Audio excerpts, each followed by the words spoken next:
Bonjour, ici Véronique Lesage à CIP. Aujourd'hui, l'armée israélienne a découvert un bateau en direction de la bande de Gaza. Ce bateau contenait de l'armement. Pour en savoir plus, allons rejoindre Vanessa Akajou en provenance d'Israël. Alors effectivement, dans ce bateau se trouvaient plusieurs types d'armes.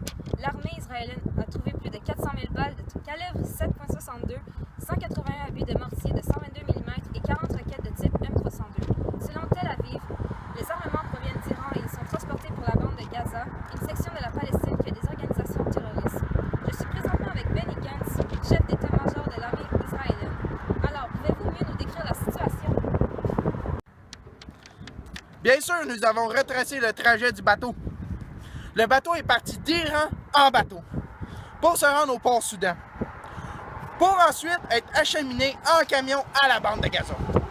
Mais nous l'avons intercepté avant qu'il se rende au port Soudan.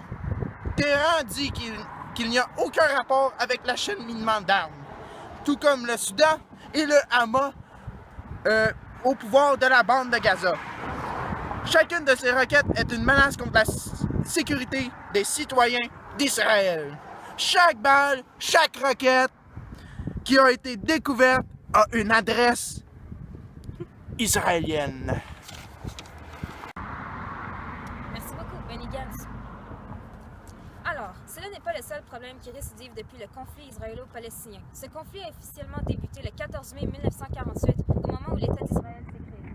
Les Palestiniens furent en désaccord avec cette décision prise par l'ONU. Le peuple palestinien voulait lui aussi se faire reconnaître et créer son propre État, mais cela fut un échec. Plusieurs guerres ont été déclenchées depuis ce temps pour des raisons politiques, mais principalement identitaires. Ces guerres ont apporté plusieurs conséquences sur la démographie du pays.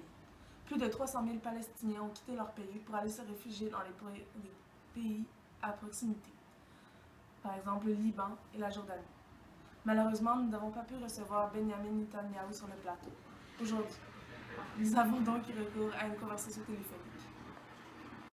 Bonjour, merci. Effectivement, depuis plusieurs années, nous essayons de diminuer l'armement des terroristes palestiniens. Cela fonctionne surtout depuis que nous avons instauré le système d'infiltration des bateaux. Merci beaucoup. Le conflit israélo-palestinien persiste encore aujourd'hui et personne ne peut réellement prédire la fin de celui-ci. C'était Véronique Lesage, Montréal.